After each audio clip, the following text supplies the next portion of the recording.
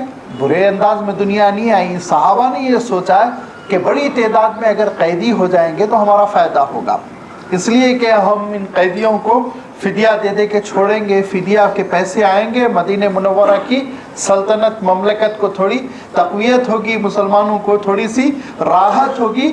یہ بس اتنا ہی سوچا. ایسا نہیں کہ دنیا پہ گر پڑے اور آخرت کو بھلا دیا، یہ بات نہیں ہے. لیکن اللہ تعالیٰ صحابہ سے تو کچھ اور کام لینا چاہ رہا ہے. صحابہ سے اللہ تعالیٰ جو کام لینا چاہ رہا اس میں حاشیے خیال میں بھی دنیا نہیں آنی چاہیے، کسی کونے اور گوشے میں بھی ان کے ذہن میں دنیا کا تصور نہیں آنا ہے. لہذا یہ پہلی جنگ ہے اور تربیت ہو رہی ہے. تریدون عرض الدنیا، تم سب تو چاہتے ہو کہ دنیا کا سامان مل جائے. اللہ کیا چاہتا ہے؟ واللہ یرید الآخرہ، اللہ آخرت کی کامیابی چاہتا ہے.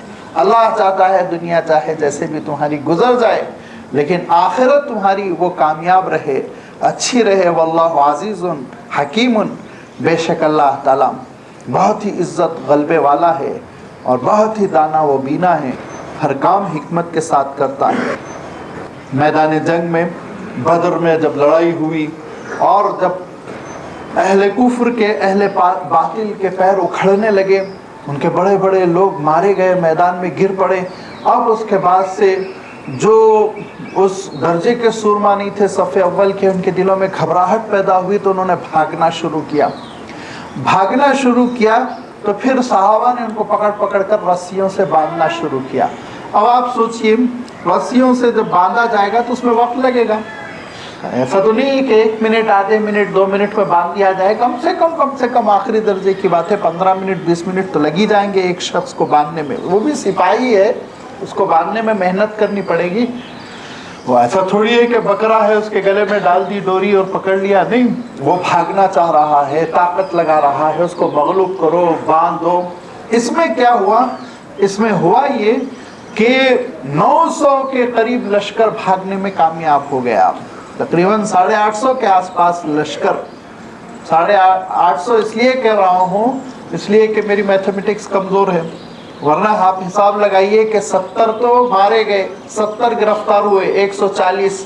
اب 1000 میں سے 140 نکلے تو 860 تو بھاگ گئے. 860 تو بھاگ گئے. لہذا بڑی تعداد بھاگ گئی. یہ نہیں ہونا چاہیے تھا، یہ نہیں ہونا چاہیے تھا. یہ کیوں ہوا؟ اس لیے کہ صحابہ باندھنے میں لگ گئے.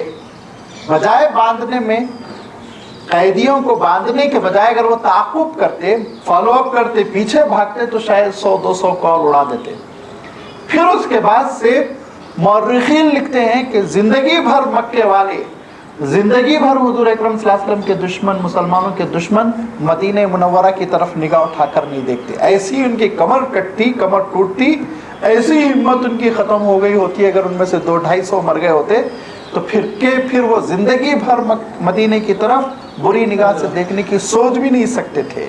لیکن چونکہ قیدیوں کو قید کرنے میں زیادہ طاقت لگ گئی، زیادہ وقت لگ گیا، اسی لیے 1-2 گھنٹے میں فوج بھاگ گئی. بہت دور بھاگ گئے. وہ اتنی دور بھاگ گئے کہ دوبارہ پھر وہ منظم ہو گئے، آپس میں ایک دوسرے کے ساتھ مل گئے اور اس کے بعد ایک قوت بن گئے. اور اس کے بعد کہا کہ دیکھیں گے، بھاگیں گے، اگر پھر فوج آتی ہے ہمارے تعاقب میں تو پھر ہم مقابلہ کریں گے. گویا ایک طرح سے ان کے اندر ایک تنظیم پیدا ہو گئی. یہ نہیں ہونا چاہیے تھا. رخنا پیدا ہو گیا، اس کا فائدہ اٹھا لینا چاہیے تھا. یہ اس چیز کو اللہ تعالیٰ نے پسند نہیں فرمایا اور فرمایا لولا کتاب من اللہ سبق لمسکم فیما اخذتم عذاب عظیم. اگر اللہ تعالیٰ کا ایک پچھلا فیصلہ نہ ہوتا تو جو کچھ تم نے گرفتار کیا اس مسئلے میں عذاب عظیم آ کر تم کو آدبوچ لیتا. ایک عظیم الشان عذاب کے تم گرفتار ہو گئے ہوتے. پچھلا فیصلہ کیا؟ لولا کتاب من اللہ. کتاب فیصلے کے معنوں میں ہے. جو چیز مکتوب کو بھی کتاب کہتے ہیں، جو اللہ تعالیٰ نے لکھ دیا تھا، تہیہ فرما لیا تھا، ارادہ فرما لیا تھا، سبق پہلے ہی، پچھلے ہی اس میں اللہ نے تمہارے سلسلے میں ایک فیصلہ کیا تھا. اگر اللہ کا وہ فیصلہ نہ ہوتا تو تم ایک سخت ترین عذاب کے شکار ہو جاتے.